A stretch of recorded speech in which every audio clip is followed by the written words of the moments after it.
Welcome to Next to Madison, a podcast to help you live your best life. Welcome back to another episode of Next to Madison. I am your host, Madison Malloy, and on this episode, we are talking about the new book, The Sound of Freedom. Some of you may know The Sound of Freedom from the very successful movie that it was some years ago. We have had the executive producer on the podcast, and now he is back because he has just released a book that has come out called The Sound of Freedom, and they are filled with stories that didn't make the movie, but also tips on how to keep your children safe and how we can help humanity and rise up, starting with ourselves and the ripple effect we create out into the world to stop such horrific acts from taking place in the first place. This is a very important interview. It's a sensitive topic for some. People don't like to hear it, but I want to encourage all of you to listen to this, because the more we are educated and the more we are aware, the more we can put an end to things of this matter that are happening on our planet Earth. So we've all got to do our job and our part in humanity to make this place a beautiful, loving, gracious earth that God created it to be. And it starts with each of us individually, and by being aware of what is going on so we can help do our part to save kids and to make the world a better place. So enough of me rambling on. We'll be right back after this brief message with our guest, Paul Hutchinson, who is here to talk about this very important topic. We'll be right back. It's your host, Madison Malloy, and I have exciting news. My new product is now available on Amazon called Color Your Way to Abundance, a 21-day manifestation guide for wealth, health, and love. This unique coloring journal will help you manifest by coloring in the affirmations while you continue to repeat them. This will help activate these affirmations so they become a reality. Grab your copy today and relax, color, and start manifesting. All right, we are back with our amazing and impactful and inspiring, important guest. We've got Paul Hutchinson back on the podcast. Just to remind you, he is the executive producer of the very successful film Sound of Freedom, and now he's got the word author on his name as well. He has just launched and come out with his new book, and he's here to tell us all about it and the important work he is doing to help children in child sex trafficking cases. So, Paul, how are you doing? I am fantastic. So good. Excited to be here back with you and your audience today. Yeah, absolutely. So you wrote a book because obviously you couldn't put everything into the film. Well, and so many people will leave the Sound of Freedom movie and they're like, oh, I want to do something. I want to help, Yeah. but they don't have the tools they need to really keep their kids safe. Yes, it created massive awareness. We have, I think, over 70 million people saw The Sound of Freedom, and hundreds of millions of children are safer now because of the fact that their awareness is there. However, a lot of parents are like, okay, I'll do something, I'll go to Mexico, try to rescue kids. No, don't do that. You're probably going to get arrested. You might get shot. Yeah. And I tell people the best thing you can do is go home and hug your children. And so the book goes into everything from situational awareness to reading a room to things that you can do to identify some of those challenges in your children. And most importantly, what we can do as humanity to heal. In the undercover missions, we recognized over time that just pulling kids out of hell is not going to fix the problem. We've got to pull the hell out of humanity, and we've got to take away the demand. And if we can do that, then we rescue millions of children. So it just still is so mind-boggling that this is even an issue, right? But it is. When we talked last time, I remember you saying, like, people you would never think are the ones that are buying these kids. The billionaires in the room, the CEOs, the politicians, they're all involved. Well, we've seen it front and center for the last 6 months. Everything from the P. Diddy trial to fake trial to what's going on with Epstein, and everybody saying, oh, there's nothing to see here. No, we're not stupid, guys. We know what's going on. And we can go deep on that and, some details on what we really should be demanding. But yeah, it's happening everywhere. And here's the thing, too. It's not just in elite circles. This isn't just a bunch of billionaire pedophiles that are out there. This is Right. literally, if you walked out in your front porch, I don't care if you're in a affluent neighborhood or an apartment complex, you walk out in your front porch and you look left and you look right, there's a very high chance that one of those houses is a dangerous place for children because the statistics are not just child trafficking. The statistics are one in every four women that we know, that you know, that all of us know, one in every four women in the United States have been a victim of sexual abuse as a child. As a child, one in every four. Most never talk about it. Um, and the average age of somebody saying something is 52 years old. That's my age, and so they're holding on to that pain. And so yes, there's a lot of things going on in our own neighborhoods that we need to be aware of. I mean, it's just mind-boggling. So what is some of the stories that are in the book that like didn't make the movie? Like what was one that really impacted you? Because you were part of this undercover mission. Oh yeah, so I led or played a key part in over 70 undercover child rescue Wow. missions over a period of 10 years. We took about eight different rescue missions and kind of combined those stories into the movie, The Sound of Freedom. In fact, the truth be known, there's at least 20 different operators that were on those missions whose stories were all weaved into the story of The Sound of Freedom. And so, and because we only had a handful of A-list actors, and so we needed to put a lot of things that they did. You know, the truth be known, that the agent that was at the border when the little boy came across was an entirely different agent. That little boy wasn't the brother of the girl that we were going after. There was the doctors in the jungle.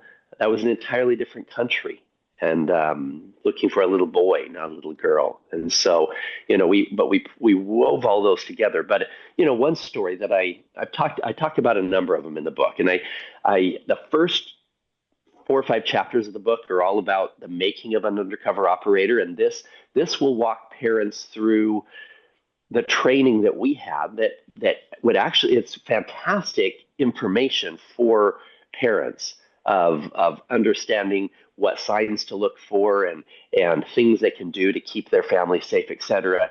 The second section is the rescue in Colombia on the island, and we depict a lot of that in the movie. And then Right. after that, I go into some things that I did in Haiti and posing as a doctor in the jungle in Haiti, and some things that we did with in downtown Port-au-Prince, the largest child trafficking network in the Caribbean, taken down with 4 corrupt judges. And one of the stories that I tell that is heartbreaking, but beautiful nonetheless, is in Haiti. And I tell this in the book where I had worked my way up to what we call a level 3 trafficker. These are the ones who physically hold the children in captivity. And this was a female. Her name was Cho. She was a big, heavy lady who had been trafficking children since she was, I mean, for at least 15 years, working with some escaped convicts from the U.S. in the area.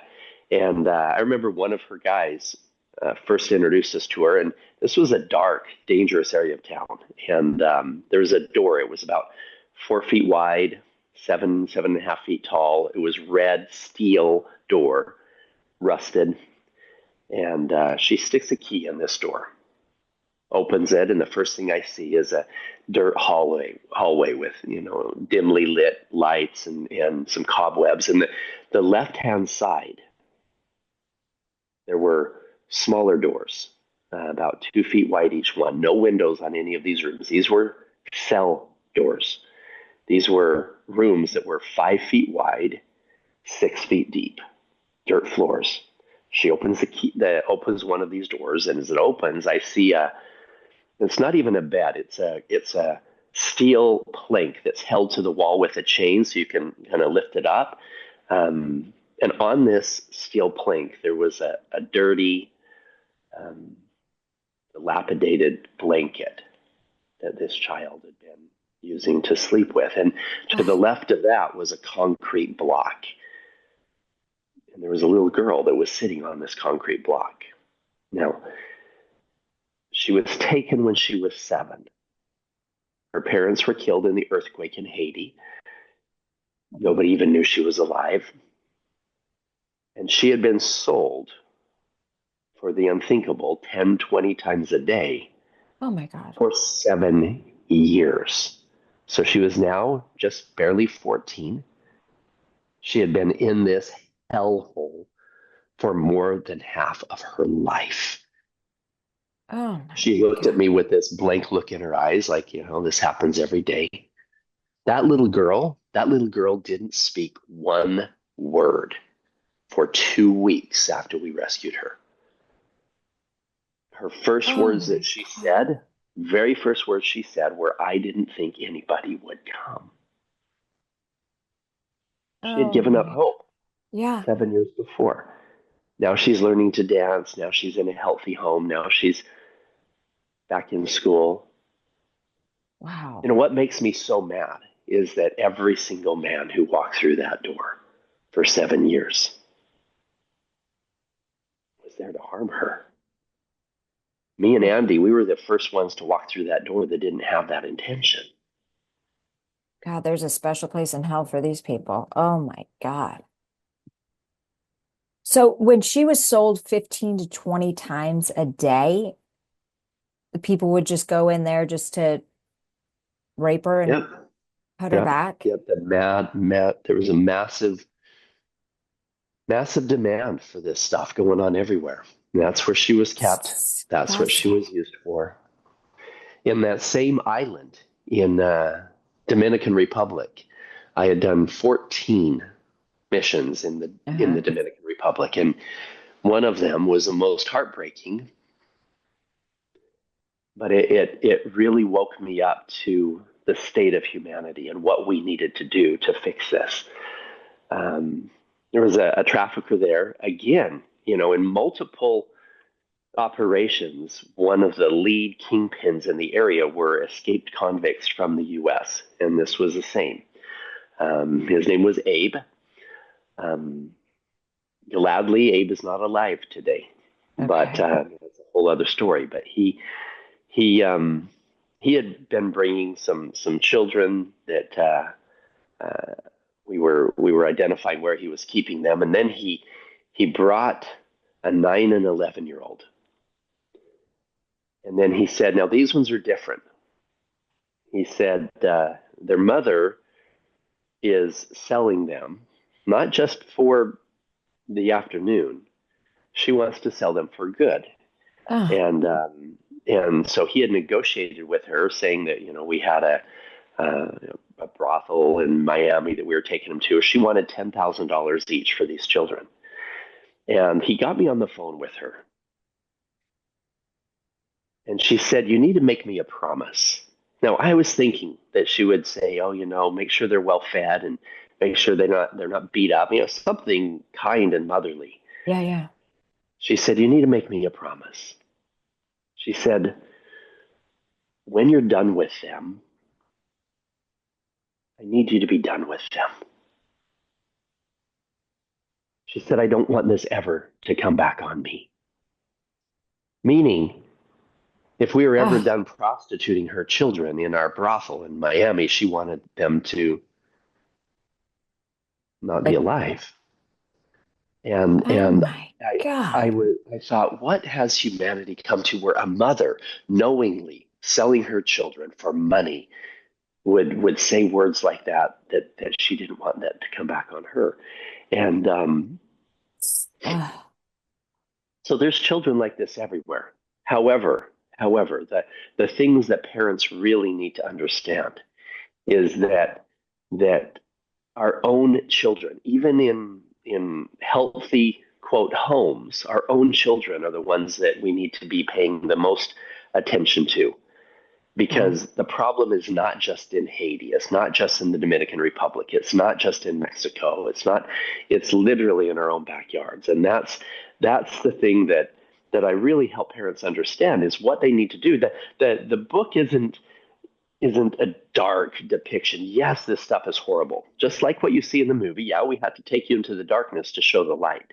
Yeah. But the most important thing about the book is the tools that parents can use to keep their kids safe. And what are some of those tools? Number one, I talk about, um, for example, I'll just open up a couple of the chapters. So one of them in my vigilance in the shadows, literally in chapter one, I talk about my tactical training and a guy by the name of Steve Turani. Steve Turani is one of the top trainers for CIA, FBI, and Secret Service. He trains them on situational awareness, edged weapons training, and improvised weapons. So we don't use the word to end somebody's life. We say to neutralize a threat. So he teaches Yeah. us how to neutralize a threat using everything from a comb to a handkerchief. Now, Steve, the most important part of his training, and I've trained with him for years, but the most important part of his training is what he calls situational awareness. This is the fact that if you ever have to go to your hard skills, to your fists and knives and defense against a gun or whatever else, or then you've missed 95% of the opportunities to keep you and your family safe. There's just being able to walk in a room and pay attention that most people don't pay attention to what they call the baseline of the room. For example, you walk into a Starbucks. The Yeah. baseline might be the barista behind the bar and the sound of the coffee back there being poured, or some quiet conversation. And if anything changes from that baseline, maybe it gets quieter over on one side, or maybe somebody's a little bit louder over here, whatever it is, or even the baseline of what people are wearing. It's a nice Yeah. warm day outside and they're in short sleeves, but somebody comes in a bigger coat. These are all things that are changing the baseline Yeah. that should take you up to a higher threat level in terms of your awareness. And so one of the moves that he teaches, which I think is so important, especially for people who have done a lot of self-defense training or other things, he said he calls it the Nike move. It's the heels to the attacker and go the other direction. He said every fight that you can avoid is one that you win. Don't let Yeah. your ego make you think, oh, I can handle this guy or whatever else. And so, just being aware of the baseline and paying attention to things. I go through in the book as well, things like with your kids. Don't put your kids' names on their backpack. You might think, oh, this is cute. Let's put little Bobby's name on the Oh. backpack. But, a stranger can very easily use that, and many times does, to groom the child. Say, hey, Bobby, Bobby. Oh yeah, hey, hi, how are you? Yeah, how do you know my name? Well, your mom's told me to come and pick you up. She said that, that she has an. Well, well, the fact that he knows his name, all of a sudden he's got trust there, right? And so these are Ugh. super important. I go through also a lot of things about internet safety. We had multiple um, traffickers who were grooming their victims using online platforms. And sadly, I tell parents you need a relationship with your kids where your 12-year-old can very comfortably come to you and say, "Hey, Dad, hey, Mom, I kind of screwed up. I was online on my gaming platform, and I thought I was chatting with this 13-year-old girl, and she convinced me to send her some pictures of myself, that weren't fully clothed. And she did the same and then told me to send her some videos, and I did. And now she's saying that she's going to send them all over the school unless I send some money to this special Oh my place and God. whatever. And this kids have been committing suicide. This is sextortion online, and that's probably not a 13-year-old girl. It's probably a 45-year-old dude on the other side. And or it's also important to understand that Oh, God. the majority of children that get groomed and even sold for these hideous things sleep in their own beds at night, and their parents don't even know that it's going on. So Holy we need relationships with our children. They can easily come to you and say, "Hey, Mom, I don't really like it when we invite over Uncle Harry because he touches me weird and says we should have special secrets that are only with him. And now he wants me to come and have sleepovers at his house, and he's doing these weird things. That this is how kids are groomed. Or Mom, I don't like it when you have this babysitter over. She's showing us pornography and says that we should trust her more than you guys. Or I don't like going to this friend's house because her brother is taking pictures of us when we're changing, and now he's gonna put them on the internet unless we do things with him and his friends. Oh my These are God. very, very common. Happens all the time. And if parents don't have a healthy relationship with your kids where you are their 911, then they can very easily be brought into some of these horrific situations.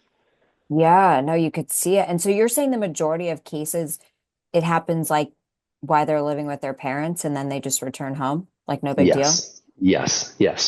So what happened, especially in some of these second and third world countries that we were in, Mexico and Costa Rica. I mean, for example, we had a little girl. There's hundreds of examples, but this little girl was just barely turned 13. She was being babysat by her aunt. Her aunt was showing her pornography.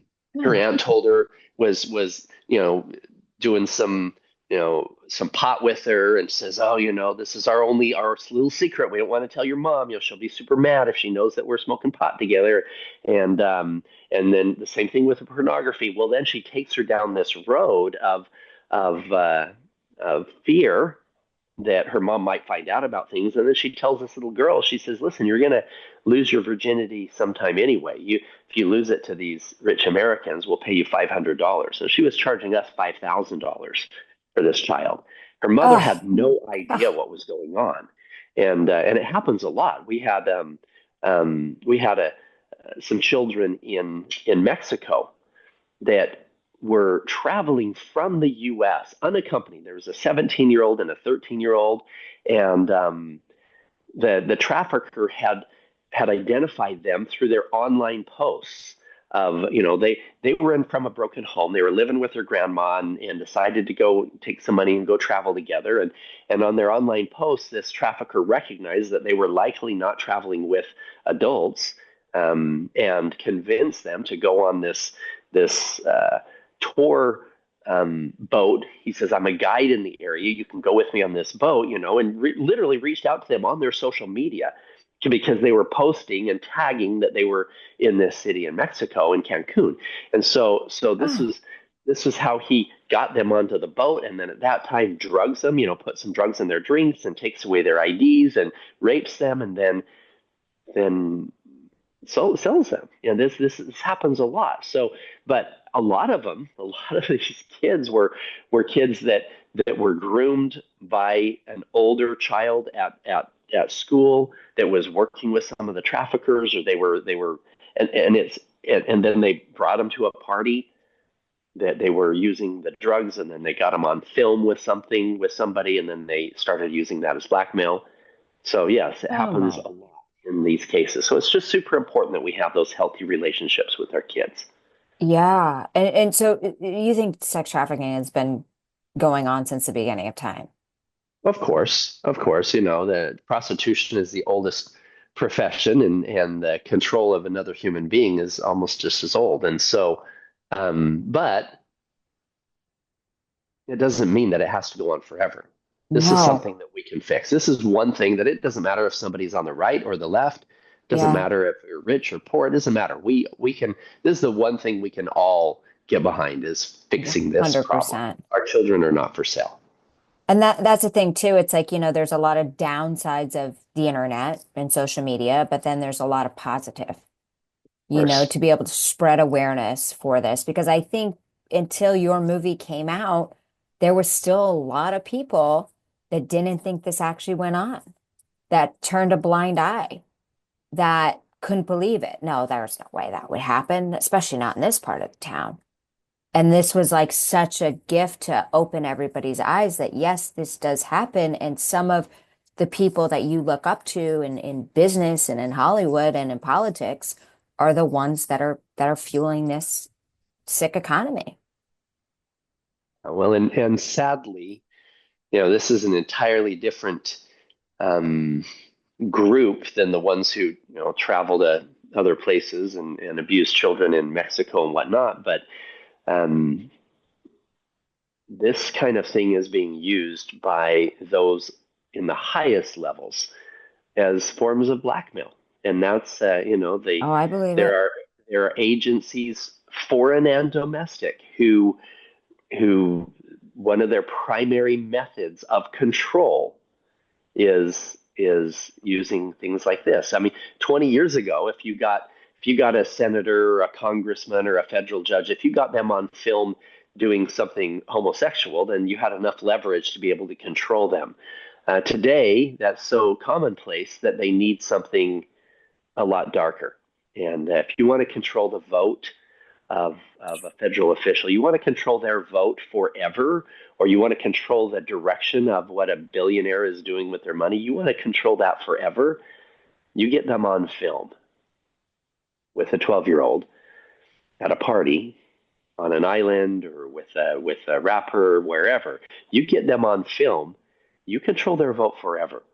Yeah. And this is something that we as Americans need to demand full transparency on from all of our political leaders, right, left, everyone. Super important. No, absolutely. Because I always like, even before your movie came out, had a theory. I'm like, they've got to have something on these people that they can't wake up and have their own opinion, that they're all repeating the same talking points. I'm like, I think they get drugged at these parties in Washington and they get them with something and they control them forever. I've always thought that. Yeah. Well, and even darker than that, there's especially in Hollywood, it's not just drugging somebody and having them do something when they're out of their mind. For some of them, it's a conscious decision based on a trade-off. Okay, let's Ugh.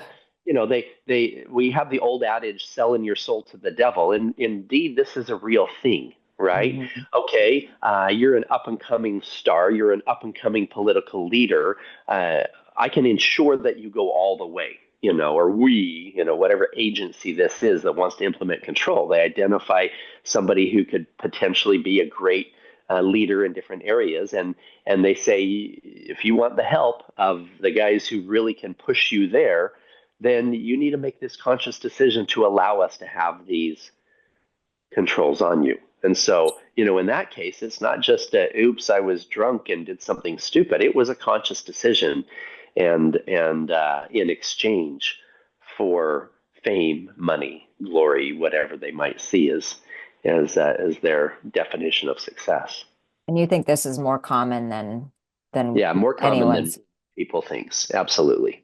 You know, this is little trade-offs. You want my help with this. You're going to come to my Mhm. freak off party if you're P Diddy, and you're going to come to my freak off party and do these things and let us film you. The most valuable thing that the feds got from the P Diddy situation, the most Yeah. valuable thing that they got was all of the video evidence that they confiscated, because that's all they needed. They didn't need him to go to jail. They didn't. They could put together Yeah. a fake trial. They needed all of that video evidence so that they can have a wider array of people that they have that level of control over. That's how it works. So, because you did mention that at the beginning of when we started the fake trial. So go into that a little more. Like, what was if they had everything they Well, needed?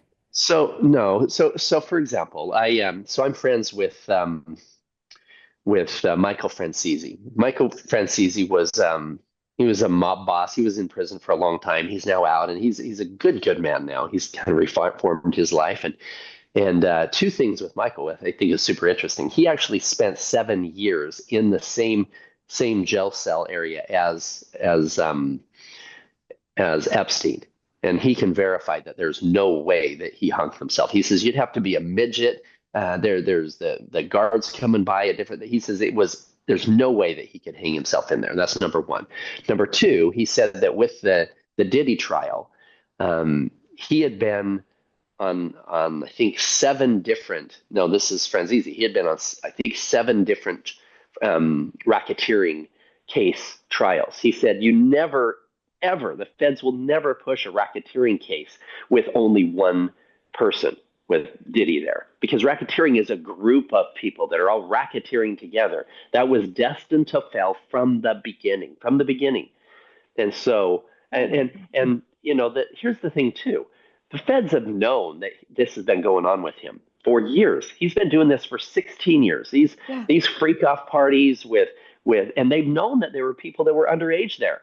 You have other celebrities that were underage when they first were going to these freak off parties with Diddy, right? And so, I think that our political leaders think that we're naive or stupid for us to just say, "Oh yeah, I guess it doesn't matter that the video that you sent from the cell at the Epstein thing, that I guess it doesn't matter that that's missing about 3 minutes worth of footage and it was edited together using Adobe in these different formats."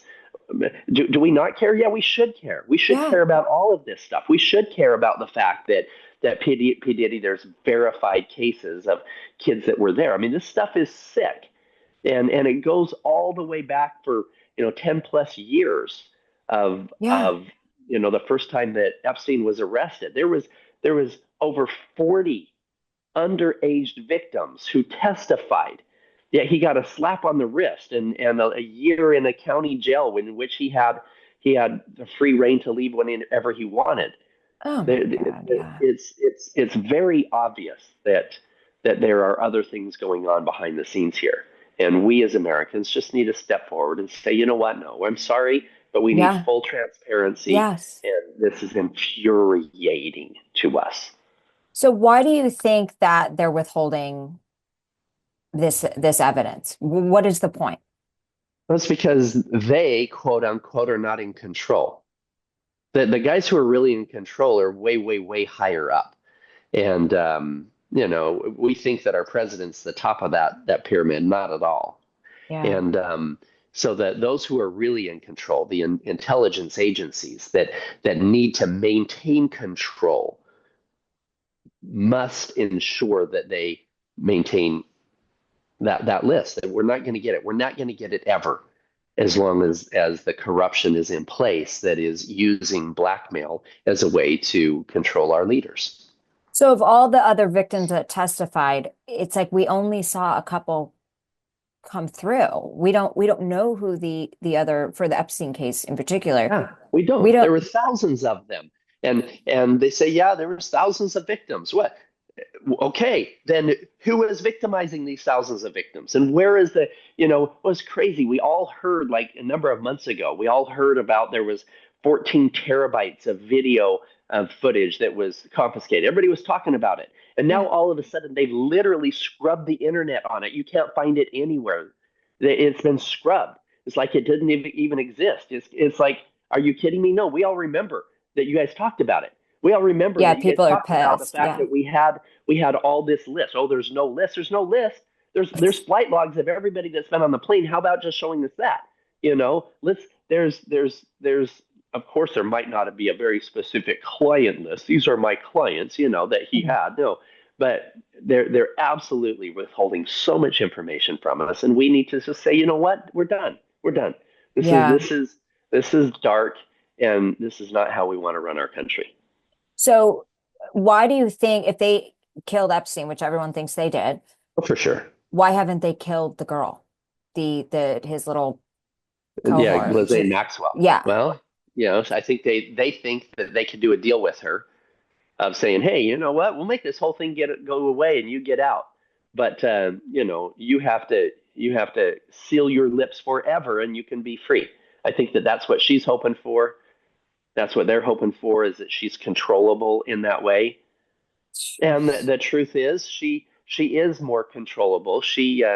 Her father was very, very involved in intelligence, and that's where the intelligence links originated with Epstein. And so yeah, she's very much controllable. She's part of that group, and so I don't think that she's the threat to the guys who are really in charge. But what I never understand is like how the victims never came forward. I mean, they were probably scared for their lives. But if there's all these, you see the one just a couple months ago. She died. That These guys, she was an example to the rest of them. You decide that you're going to go public with some stuff. Hey, guess what? You're going to be unalived. Yeah. I mean, Yeah, it's they're scared to just, death. yeah. I mean, it's just such a sick, sick world. So It what is. And happens to most of these victims when they're done being trafficked? Are they killed or are they just released? Like well, what is no. the Well, they will either um, they will either join them or be offed. We had Oh my here's God. here's some sad numbers. Here's some sad numbers. So I um I recognized after 10 years of doing undercover child rescue work, I recognized that, well, first of all, I found myself wishing I had a time machine. I could go back 5 or 10 years and pull these kids out before they're ever hurt in the first place. But Yeah. then I realized that even if we did that, every time we pull these kids out of hell, or even if we went back in time and pulled them out of hell, if not enough was being done to fix the system, fix the demand, then more kids were being sucked back in to fill that demand into the Yeah. deepest recesses of hell. And so I said, okay, where is that demand coming from? And here's what I recognized: the majority of the traffickers were either abused or trafficked themselves as children. The Oh my majority of the God. abusers came from very difficult backgrounds. Now, don't get me wrong. I am not a sympathizer in any way of anyone who hurts a child. I've Yeah. literally put my life in danger hundreds of times Yeah. to ensure that innocence is not hurt again God by these bless you. monsters. Yeah. However, if we're going to fix this, we need to take a look at the real problem and do it from a place of compassion, recognizing that hurt people hurt other people, recognizing that there's a cycle of abuse where these kids that are trafficked end up being traffickers, where these kids that are abused by their uncles and their grandpas end up being abusers if not given the love, the healing they need. Now, the majority of people that go through that abuse, the majority of them become protectors. The most of my undercover operators were carrying some heavy trauma or abused as children themselves. And they grew up saying, you know what? I will not allow this to happen on my Yeah. watch. I will put my life in danger to ensure that those children are safe. Yeah. However, if somebody goes through something difficult as a child and they don't disclose it, they hold it in, then it turns into this emotional infection by holding that in. And it Yeah. either comes out in anger or low self esteem or anxiety or depression, in some cases, the physical, verbal, and sexual abuse of somebody else. And so, if we're going to fix this problem, we're not going to do it by sending them thousands of Navy SEALs in undercover to go rescue a bunch of kids. We're not going to fix it that way. Yeah. If we can help humanity heal from their own childhood traumas, if we can help adults release those things that aren't in alignment with the best version of ourselves, then we do that, we save millions of children. And so Yeah. that's really where, the whole last section of the Sound of Freedom book, the whole last section is all about liberating humanity. What does that look like? What does liberating humanity look like? How do we free ourselves from this? As you started out early in this conversation, this has been going on since the beginning of time, prostitution and trafficking of sorts and whatever. Yes, it has. So has a lot of other things. So has murder. So has wars. All of these Yeah. things have been going on since the beginning of time. But I believe we are in a time where we can fix it all. Amen. Most religions believe that there's going to be time of turmoil and then, God's coming back and then Yeah. there's going to be 1,000 years of peace. They kind of got that right. And we're going to see it. I believe we're going to see it in our lifetime. But God's not just going to come back and wave his hand and we're all going to be nice to each other. No, we have to do things. We have to elevate global consciousness. We Yeah. together as humanity need to say, okay, what do we need to do so that we don't have to have these conversations about child abuse in the future. We don't have to have countries that are lobbing nukes at each other. We don't have to have any of these things. What do we need to do to change? Well, a lot of that is inner healing. I Yes. I love the story of the man on the couch. He's sitting there on the couch and he's reading his newspaper, and his little boy walks in. He says, Daddy, can we go play baseball? Please, can we play baseball? And his dad's like, oh, I'm reading the newspaper. I'm busy right now. And little boy comes back in a little while later. He's like, Daddy, it's a beautiful day outside. Can we please go play baseball? And his dad turns the page, and there's a map of the world on one of the pages of the newspaper. He has this idea. He tears out this map of the world, and then he tears it up in little pieces of paper, and he throws it on the floor. And he said, Son, you need to learn your geography. I want you to go get some tape and tape together every single country, every single state, exactly where they're supposed to be. And when you do that, then I'll go play baseball with you. She thinks it's going to take this kid a couple hours. Like 5 minutes later, the little boy comes back and says, Daddy, I just did it. And he shows him this pitch that is perfect. And the father's like, well, how did you do that? Did your mother help you? And the little boy turns over the map of the world, and he says, no, there was a picture of a man on the other side. He said, I just put the man together, and the whole world came together. That's Whoa. really the answer, is each one of us need to look in the mirror and say, Yeah. how am I showing up? This is, if we had another hour, I'd go through my personal transformation and recognizing in every one of these undercover missions, the common thread with these traffickers wasn't earrings in their noses and tattoos on their necks. The common thread was arrogance, greed, and lust. And I had Yeah. to look in the mirror myself after a few years and say, okay, Paul, you're doing great things. You're helping to rescue the kids. You're doing charity work, but how has arrogance, greed, and lust showed up in your life? And what needs Oh, to change? So the ripple effect of our actions is in every way affecting the world around us. A short example is something I show in the book as well. This is all stuff in the book. I talk about or just tension transfer. Tension transfer, you go to work, you yell at an employee, that employee goes home, yells at his wife yells at his little boy when she comes home, when he comes home, and the little boy kicks the dog. In reality, the kicking of that dog was tension transfer that started with you, right? At work, yeah. being yelling there. Now let's just pretend like that guy at work. What we didn't know is that he was abused as a child, and he was carrying on this heavy burden. He made lots of bad decisions. Let's say he got addicted to pornography.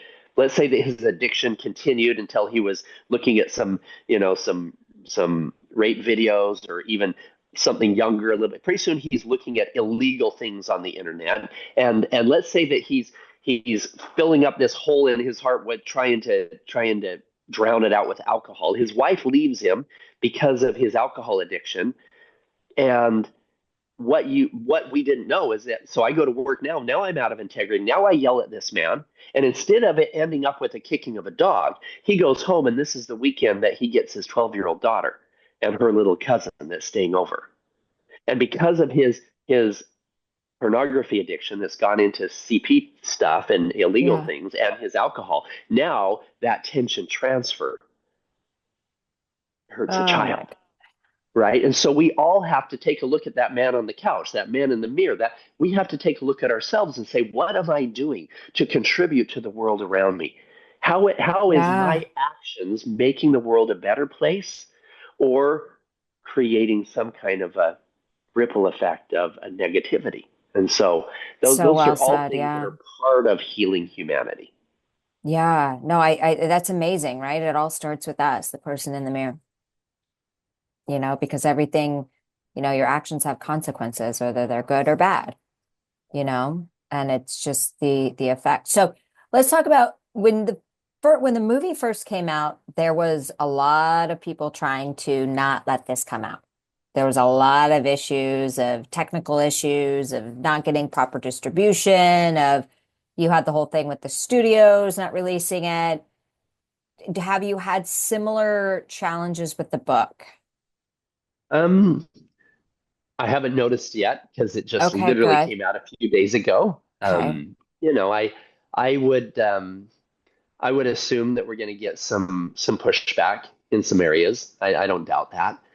Because you're right, the Sound of Freedom movie, it took us 5 years to get distribution, and once we did, then we were cut off everywhere. It's crazy. Sound of Insane. Freedom movie was the number one independent film in the world, yet it was not mentioned once at the Oscars, not even on a side conversation, Yeah. nothing. You know, And so we bid out Mission Impossible and Indiana Jones right out of the gate when we came out.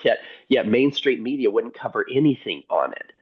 And so, it should tell Well, us what's really going yeah. on behind the scenes. Well, that's exactly right. It's a dark world, and it's just, yeah, those people are making it so obvious to everybody else that they're obviously involved all the way down. Like, why aren't you releasing this stuff? Why don't you want it out there as bad as everybody else wants it out there? Why aren't we putting a bigger stop to this? Because Epstein may be gone, but there's another Epstein behind him if we don't stop it. Yeah.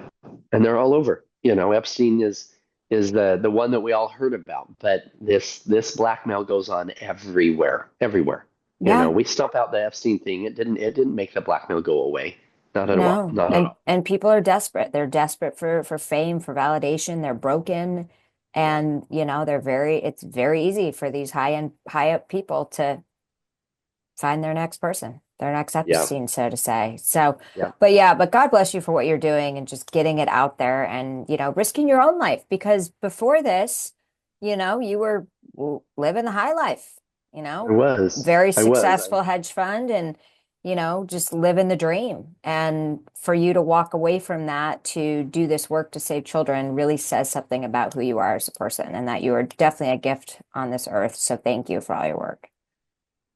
And I've been truly blessed. And Yeah. 10 years ago, I wasn't Paul Hutchinson. I was Paul effing Hutchinson. I had built Yeah. this huge company. I thought that my happiness was going to come from one more car, one more helicopter, one Yeah. more party, and I recognized, no, there's so much more Yeah. in that we can do with our time, with our money, to make a positive impact in the world. And I'm incredibly grateful for the opportunity to have seen the darkness, so that I could help bring these kids to the light, so that my team could help create this movement. And indeed, I truly believe that every single parent who reads the Sound of Freedom book will create a much safer future for their children. Yes. And that if everybody read it, we would liberate humanity from this toxic energy. We would be done with it. I love that. I love that. So yes, that is your sign to go run and buy this book. Where is it available? Just primarily Amazon, or is it in Yeah, Amazon bookstores? is it. Yeah, it's going to start coming out in some stores super super quick, but right now it's Okay. available on Amazon. So just Okay. type in Sound of Freedom book and look for this one. It's there, Okay. and leave a 5-star review. That helps huge in getting the word out. Yes, it So definitely big. does. Make sure you buy the book, you read it, but you also leave a review. Send it to your friends and family, because it all starts with us to be able to put this horrible thing behind us and liberate the world from, as you do, liberating humanity, which is Exactly. such a great cause. So Paul, thank you Thank you. so much for the work you do and sacrificing your own life to be able to save these kids. You're truly an angel, and I know God is looking down saying, I'm so proud of you, my Incredibly my grateful. angel. Yeah. Yeah. Thank So you, Madison. you are Super so grateful. welcome. And you guys, please go ahead and also not only buy the book, share this podcast as well, so we can get the word out there, so more people can see this, and we can stop and put a end to this sickness in our world. So Paul, thank you so much for being on again. And we'll have you back again, because I would love to continue this conversation to spread awareness. And thank you to everybody wherever you're listening to. We'll see you next time to find out who's next. Hey, your host here, Madison Malloy. Please make sure to subscribe to the show on all podcast platforms, and please rate and review us on iTunes and Spotify. Also, if you have any questions or comments, you can email us at contact@nexttomadison.com. I thank you again for listening. Bye.